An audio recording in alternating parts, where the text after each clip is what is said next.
Hai semuanya, perkenalkan nama saya Natania Jessica Saragi dari Prodi PGSD dengan NIM 856537864. Nah, di sini saya akan menjelaskan peran filsafat ilmu dalam memperkuat ilmu pendidikan.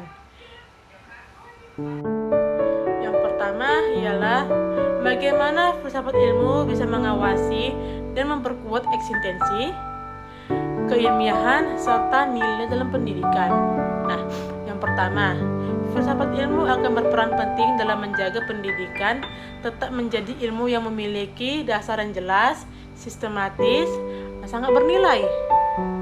Nah, filsafat ilmu akan membantu pendidikan dalam memahami hakikat pendidikan, tujuan dari area pendidikan, serta cara memperoleh pengetahuan dan nilai yang akan diterapkan pada proses pendidikan. Nah, selain itu juga, filsafat ilmu juga akan memperkuat eksistensi ilmu pendidikan, sebab pendidikan bukan hanya dianggap sebagai mengajar biasa saja, akan tetapi bisa juga sebagai disiplin ilmu yang akan memiliki objek kajian, metode penelitian, serta tujuan dari area pendidikan. Nah, dengan adanya filsafat ilmu, pendidikan akan memiliki landasan berpikir yang kuat serta bisa berkembang secara ilmiah. Bukan cuma itu aja, filsafat ilmu akan memperkuat keilmiahan pendidikan melalui penggunaan metode ilmiah dalam proses pembelajaran dan penelitian pendidikan. Guru atau peneliti pendidikan akan menggunakan cara berpikir logis, sistem objektif dalam menyelesaikan pembelajaran pendidikan. Contohnya nih, guru bukan hanya mengajarkan materi pelajaran aja, akan tetapi bisa juga menanamkan nilai kejujuran, kedisiplinan, kerjasama, serta bisa bertanggung jawab. Bagaimana pendidikan yang bermakna dan bernilai turut memperkuat perkembangan filsafat ilmu? Nah, dalam materi ini, pendidikan yang bermakna dan bernilai akan membantu perkembangan filsafat ilmu, sebab pendidikan akan menjadi tempat penerapan berbagai pemikiran filsafat dalam kehidupan nyata para peserta didik. Melalui pendidikan ini juga, peserta didik akan dilatih untuk berpikir kritis, kreatif, serta reflektif. Nah, pendidikan juga akan mendorong manusia untuk terus mencari kebenaran dan mengembangkan pengetahuannya yang baru. Dari proses inilah akan muncul berbagai pemikiran, teori, serta pendekatan yang baru dalam memperkaya kajian filsafat ilmu. Selain itu juga, perubahan zaman dan perkembangan teknologi di dunia pendidikan akan memunculkan persoalan-persoalan yang baru dan akan membutuhkan analisis filsafat yang baru. Contohnya nih, seperti masalah etika penggunaan teknologi digital, kecerdasan buatan dalam pendidikan, serta pemerataan pendidikan. Dan yang ketiga yaitu mengapa filsafat ilmu disebut sebagai pisau analisis dalam membedakan persoalan pendidikan. Nah, dalam materi ini, filsafat ilmu akan disebut sebagai pisau analisis karena membantu manusia dalam menganalisis berbagai persoalan secara mendalam dan kritis. Nah, dalam filsafat ilmu terdapat 3 pendekatan utama, yaitu ontologi, epistemologi, aksiologi, dan berikut penjelasannya. Yang pertama, ontologi. Ontologi akan membahas hakikat atau keberadaan sesuatu.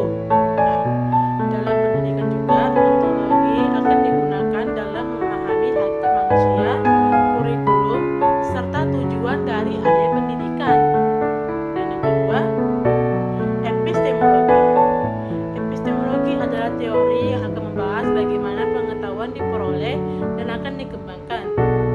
Dalam pendidikan, epistemologi akan digunakan dalam menganalisis metode pembelajaran, metode penelitian pendidikan, serta cara siswa memperoleh pengetahuan. Dan yang ketiga adalah aksiologi. Dalam teori aksiologi akan membahas nilai dan manfaat ilmu pengetahuan. Dalam pendidikan aksiologi akan digunakan untuk menilai manfaat pendidikan bagi kehidupan manusia, serta nilai moral yang harus diterapkan pada proses pendidikan. Kita akan mampu mengkaji masalah pendidikan dan berbagai sudut pandang secara mendalam, maka beberapa ilmu akan disebut sebagai pisau analisis dalam pendidikan. Yang keempat ialah contoh konkret penerapan filsafat ilmu dalam praktik pendidikan.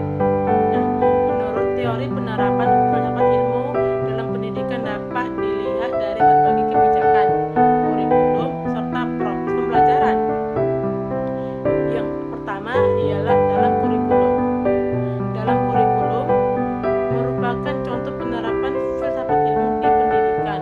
Kurikulum tersebut akan menekankan pembelajaran yang akan berpusat pada peserta didik dan pengembangan kreativitas, serta bisa kemampuan berpikir kritis pada peserta didik.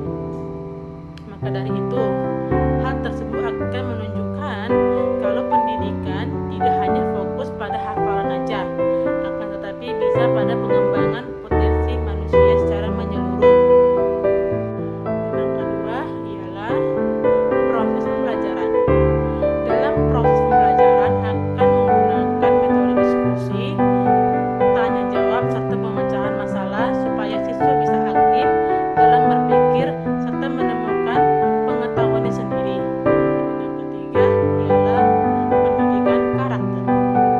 Dalam pendidikan karakter, sekolah akan menerapkan pendidikan karakter, contohnya seperti disiplin, kejujuran, toleransi, serta bisa bertanggung jawab pada peserta didik. Yang keempat adalah penggunaan teknologi pendidikan. Dalam teori penggunaan teknologi pendidikan, pemanfaatan media digital, aplikasi serta teknologi